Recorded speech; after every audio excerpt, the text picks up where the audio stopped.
I'm more and more convinced every time that the person who commits violence, the person who is most aggressive, is the person who's suffering the most. It comes from a space of sufferings, not necessarily from a desire to cause harm per se, but it's a way to express their loneliness, their exclusion, and that's one of the biggest needs of all human beings, feeling belonging.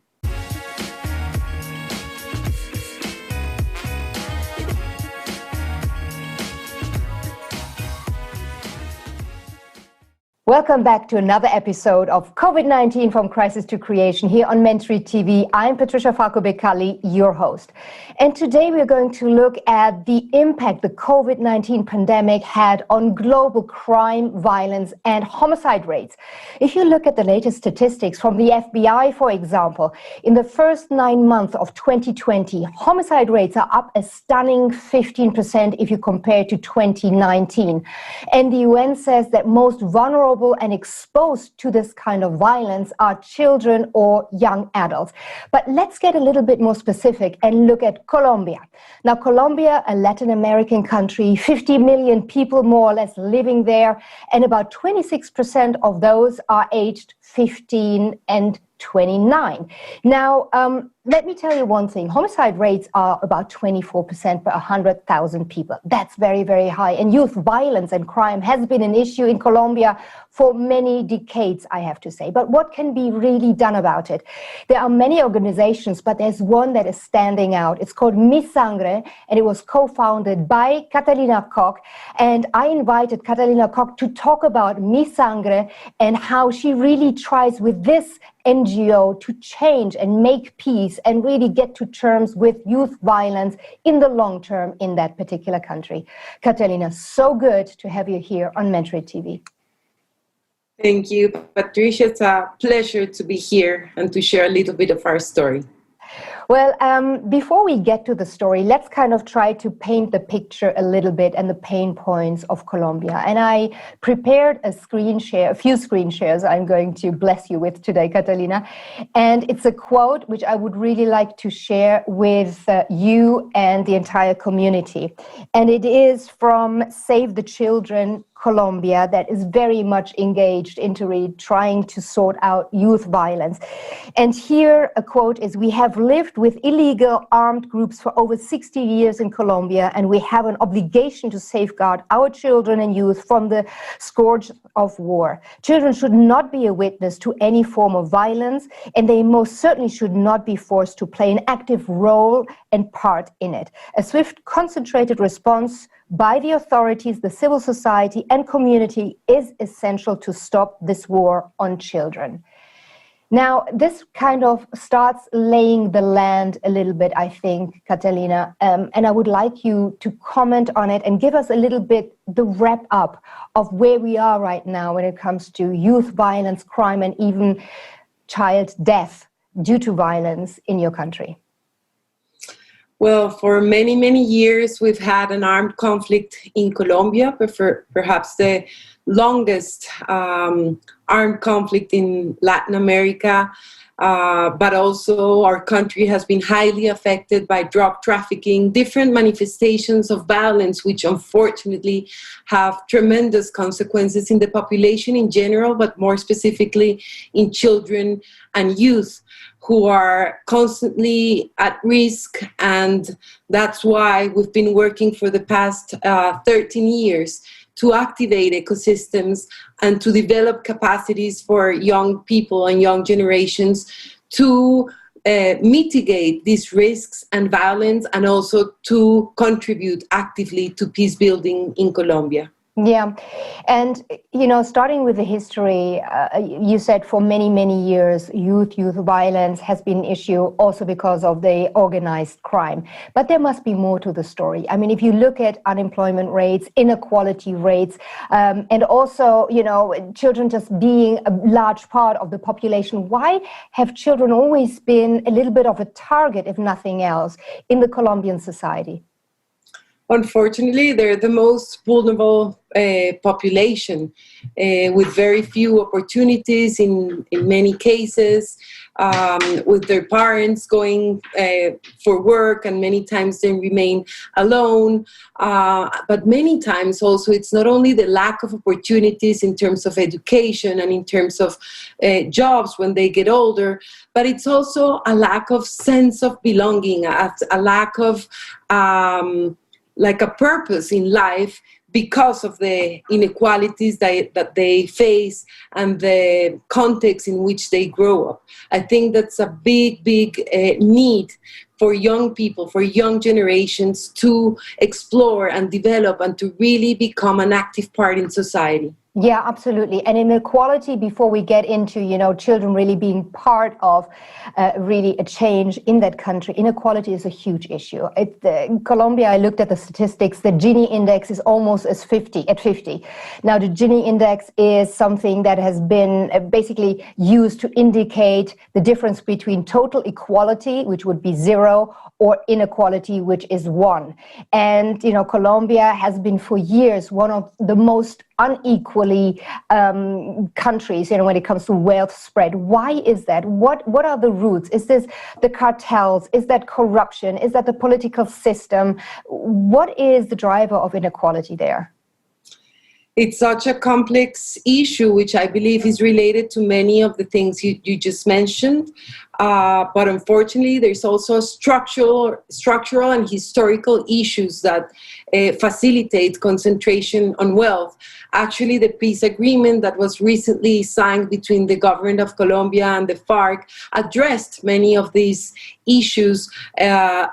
For instance, a land reform or a land distribution approach was proposed there.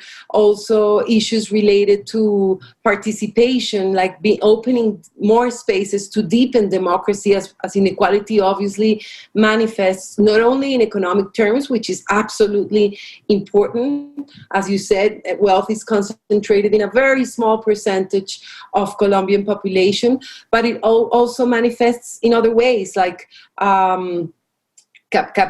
the capacity to participate actively in the political process, which is so important. And unfortunately, historically, these spaces has been very reduced and very limited to a small percentage of the population. Yeah, I would almost say to the elite. And again, going back to the link between violence and what you were saying earlier on, Catalina, the sense of belonging. I'm thinking about these kids, okay? The parents, if they're fortunate enough to have a job, are away all day, and youth unemployment is quite high, and poverty is incredible. I think about 27% due to the inequality issue, 27% of the Colombian population lives below the poverty line, and about a third of that lives on $5.50 or less a day. I mean, I was flabbergasted for a country that really has a lot of petroleum, had the oil bonanza at the beginning of the 2000s, and it really shocked me. So I can imagine that sense of belonging. If you don't have a job, if you don't have parents around, that you look maybe for a gang to join, or is there also the case of being forced into, being recruited and hired by, let's say, organized crime?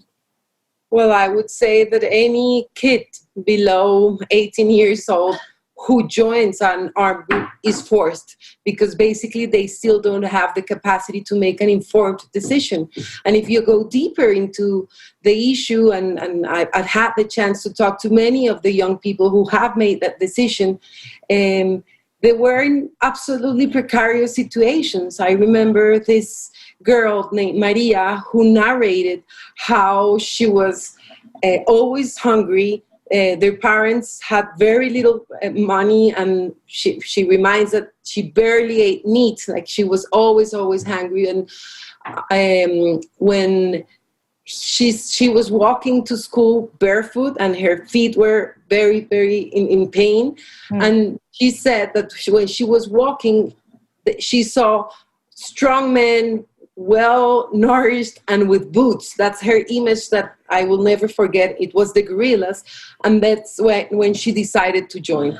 she was invited, or she was tempted because of the boots, because she needed some, and because she was hungry. It's very obviously, it's not an informed decision. She didn't know what was expecting on the other side, but she simply left home. So I think that's a forced decision. Even if she didn't have a gun in her head, she was forced to make that decision, and it certainly wasn't informed enough, or she didn't have all the information and the skills to make a healthy decision.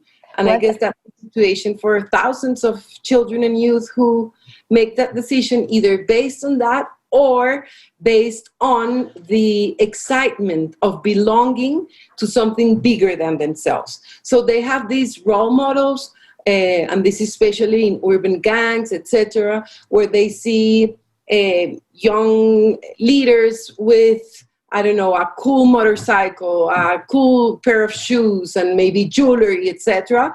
That becomes their references. That's why it's also so important to build positive role models for these young kids to follow and to be able to become part of a healthier community. Let me quickly interrupt the conversation to say thank you that you're here with me on the channel. If you do enjoy what I'm putting out, the in-depth kind of conversations, then why don't you subscribe and also hit the bell button so I can keep you informed with our newest releases. Thanks for that in advance, and let's get back to the conversation. I think this is incredible what you say. So basically, it is not an informed and voluntary decision because the children join these kind of gangs because of the conviction or what this gang stands for, but for basic needs like food and clothes and community, something that they are not provided by the parents, the families, or their own community where they live. That is amazing.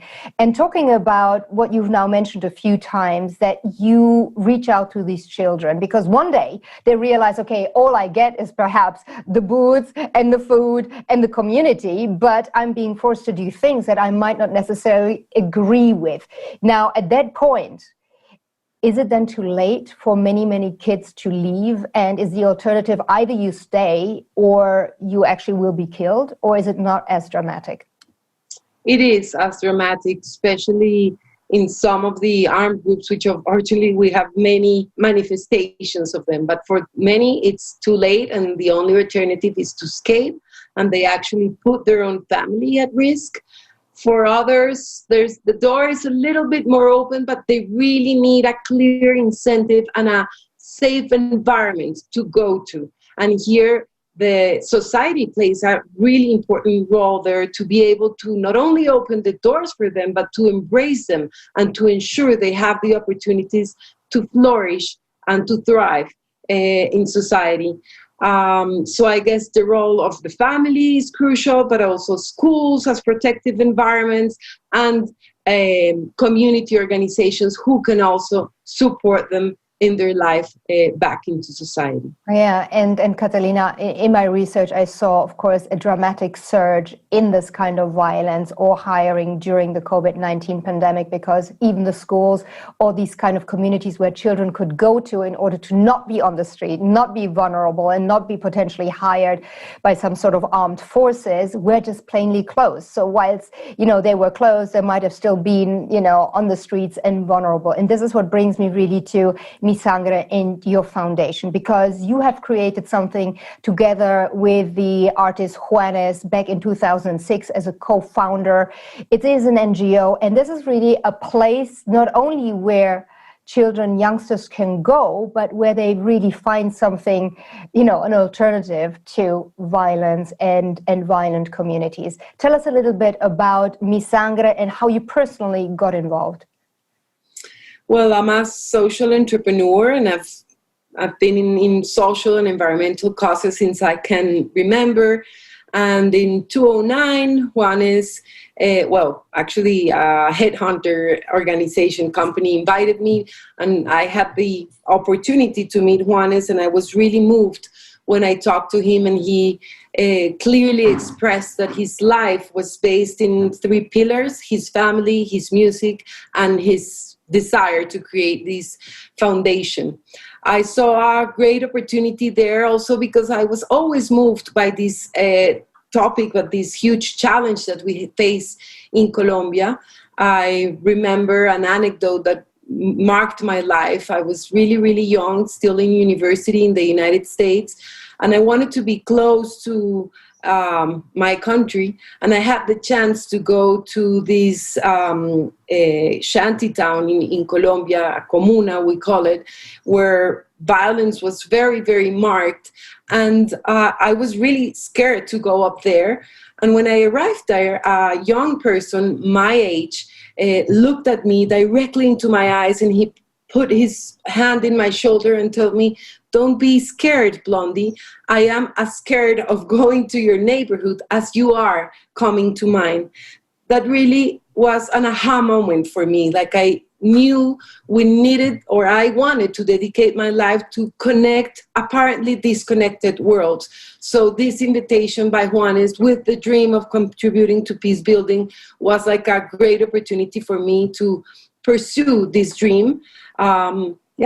Yeah, no, but before you go on, so just to get it right in my own head, and also maybe for the viewers. So you went into a shanty town from your own neighborhood, were approached by this guy, quite scared. He read you, and he said, "Look, I'm as scared as you going to your neighborhood." Now, why would somebody that is kind of exposed or used to violence be afraid to go to a potentially better neighborhood?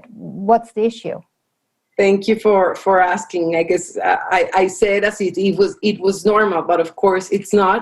I come from a relatively privileged neighborhood. Of course, nothing wow, but simply compared to the reality of most of the Colombians. So I guess he was afraid of being rejected, of not fitting in, of feeling different in his own country. And this is why it was so shocking for me. Like, I couldn't believe that a boy my age, maybe 17 years old, felt that excluded. And perhaps precisely because of that exclusion, they end up making decisions like that. I'm more and more convinced every time that the person who commits violence, the person who is most aggressive, is the person who's suffering the most. It comes from a space of sufferings, not necessarily from a desire to cause harm per se, but it's a way to express their loneliness, their exclusion, and that's one of the biggest needs of all human beings, feeling belonging. Yeah, exactly. And the desperation that you can't, and if you even try, you have that chip on the shoulder, and you feel that gap. And you mentioned earlier on, Catalina, also misconceptions and two worlds really colliding with misconceptions, both sides. And that seems to be a huge disconnect. And before we look at, the specific programs and methodologies you use at Mi Sangre in order to bridge that gap, tell us about this disconnect and how it's started happening? Or is it something usual if you have such high inequality in a country? Yeah, I think it's totally linked by inequality, and that inequality is also manifested geographically. Like Medellin, for instance, the city that I come from, it's very, very segregated, and you can see geographically neighborhoods that live under the poverty line, and then even the neighborhoods are labeled by status, they call it. So status 1 and 2 are those who have least resources, and then there's status 5 and 6, and it's really, really segregated. So unfortunately, Medellin has transformed already quite a bit, not enough yet, but rarely we had like public spaces to share the same city. It was absolutely divided. So the misconception also comes from the richer neighborhoods. We're also afraid because we associate these young people either with victims or victimaries, or in the best case scenario, we see young people as passive agents. But the truth is, and what I've learned during these years, is that there's a huge richness in these neighborhoods in many senses. There's social capital, there's human capital, there's a lot of creativity, of solidarity, resilience, many things that we've learned. And the other way around, they see these neighborhoods as selfish, as caring only for their own interest. And more we're creating these spaces to reconnect and understand that we all have a lot to contribute to society. Yeah, I think you're so spot on, because the misconceptions are, okay, the rich kids, they are the spoiled ones that get it easy. And there might be some truth in it, depending, of course, how you bring up your kids and with what sort of values. But definitely what I've seen with underprivileged kids that really want to go and strive, they're hungry. And they have another attitude. And I think the key you just mentioned was resilience. Now, if you're exposed to violence and you have to kind of look for survival every single day from a very young age, whatever hits you, you can kind of put up with a lot more than perhaps a youngster that is being cocooned, from top to bottom by the parents, by the nannies, by the private schooling, et cetera, et cetera. So I can totally see what you are saying, that you do find and dig and find a lot of gold in these children because they have this will to perhaps leave this kind of society or this kind of background behind them. Absolutely, and that reminds me of a specific project that we run a couple of years ago with the World Economic Forum, where we invited around 600 young people from the city, from all the neighborhoods, to create solutions together for the city and a vision as well. The results were so transformative, not only for the underprivileged kids, I would say even more so for the privileged, because they had the opportunity to see that force, that resilience, that creativity, and really interesting projects came out, and to see a shared vision of the city co-created by all these kids was very, very hopeful. And now let's get into the deep of Mi Sangre and what you actually do and offer, you kind of your purpose and how you create, I would call, like Ashoka also says, like change agents. So be part of it because you are part of it, and your own transformation will then basically change the community. But you have to be part of that change, and it starts from within and with your actions. Well, we've been working with a systemic approach in the sense that we tackle the root causes of the problem, not only the symptoms, but also we work not only directly with children and youth, but with all the actors who have a direct influence in these young people's experience. We like to see our intervention like in levels. The first level is with very young children, maybe from 8 to 14, within schools, in very vulnerable areas, conflicted areas. We work with teachers directly, transferring methodologies that we've developed that uses art and culture as pedagogical languages to develop socio-emotional skills. Social-emotional skills like empathy, like conflict resolution, assertive communication, self-awareness, all these 21st century skills that are so important for the prevention of risks and violence, but also to help young children to become active agents of change. So it's like a journey exploring different art languages like theater, like play, like singing, drawing, painting, different expressions, exploring each of these socio-emotional skills. And then they're invited to create classroom projects to solve specific problems that they envision within their institutions. So it's a very powerful experience. We've been able to measure in 1 year programs how they strengthen their life skills, their socio-emotional skills, and we've been able to document specific cases where we really see how they start preventing these risks, not only about getting involved in violence, but other risks that are associated like substance abuse, like child labor, like other risks that are intimately related. Then outside the school system, we work with young people from 14 to 21, a program we call Leaders of Change, where we work directly with them, supporting them in a learning journey where they first discover their powers as peacemakers, we call it, as change makers. They read the context through very playful methodology. They talk to people in their neighborhoods. They do walks to understand what's happening, and they identify key challenges or problems that in their community that they really care about and they feel passionate about it. That's very, very important, that they learn how to put their passions and their skills in service of their own communities. So we have very powerful experiences there. For instance, to prevent, we have, I can share many examples, but some of them who have created hip hop schools to prevent other kids from joining gangs, or we have initiatives to tackle gender violence or gender inequality, whatever they care about in their communities. Yeah, and I think there what you're really hinting at is that you're giving a sense of purpose to these children. And with this purpose and that passion, they get involved and they feel powerful.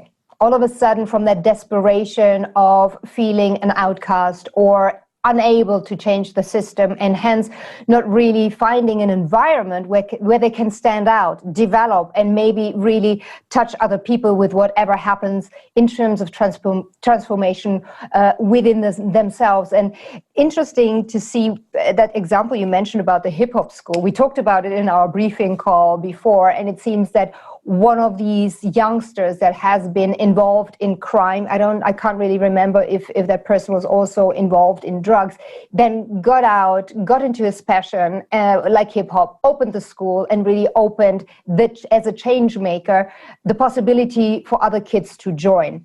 Now, that as an example reminds me of a conversation I had with my teenage daughter. She's going to be 16 soon, and they have this drug prevention program. And she said, we had this for a while, but we had this guy, he came in, well, he zoomed in because of COVID, and he zoomed in and, he was an ex-drug addict. And from this guy, it just was so much more impactful. And all of a sudden, I see somebody that can tell me what it's like to get into drugs, to use drugs, and the violence, and how he got out. And now it makes it credible, because he has been the change. Now he has become the agent of change. And that is so much more impactful, whoever is exposed and potentially vulnerable. That's so important what you're saying. And actually, this person that we're talking about, Candelo, is actually a key leader of the National Network of Young Peace Builder, which is the next program that we're working on. And he also actually became a young global leader from the World Academic Forum. So he's a reference, he's a role model for many kids around the world. He doesn't have to carry with that baggage anymore. He's portrayed as a positive leader who's changing community, who's leading social change in the community. And yes, it does make a huge difference when the message comes from a person who has experienced that reality. And that's part of the reason why we created this national network. We also realized that young people were so isolated. It's hard to believe, but many times they hadn't even moved away from their own neighborhood within the city. They didn't know the other side of the city. They didn't know kids from other neighborhoods. So when you're so attached to a small piece of land, well, your mind and you're willing to kill to defend your territory. But once you start sharing with others, dreaming with others, co-creating with others, your world totally transformed, and you discover your power within. And we believe that when a young person experiences their transformative power, they will always be a change maker or a peace builder, wherever they are. Even if they join the corporate world, wherever they are, they understand that they can transform realities, and they will continue to do so from wherever they are. Yeah, and it all starts with knowledge. This is something, looking beyond your own yard, if you have the chance. And I don't want to call it provincial. It just is the way it is. You don't have the opportunity maybe to go beyond for whatever reasons. You can't, or you're afraid to, or you are so busy defending your own territory, as you were just saying. But I think there I would like to share a screen with one of the projects, a methodology that Mi Sangre uses. It's been developed by Otto Scharmer, MIT professor, and it's called the U methodology that you started using at Mi Sangre. And I really would like to share it in order to make it a little bit more specific for our viewers as well, Catalina, if I may, to really explain what it's all about. And that wraps up the first part of my conversation with Catalina Koch. She's the co-founder of the Mi Sangre Foundation in Colombia in order to create peace, long-standing peace in that country. country. And if you do enjoy our conversations here on Mentory TV, make sure to like us, share us, and also join in by subscribing and hitting the bell button so I can keep you informed about our newest videos.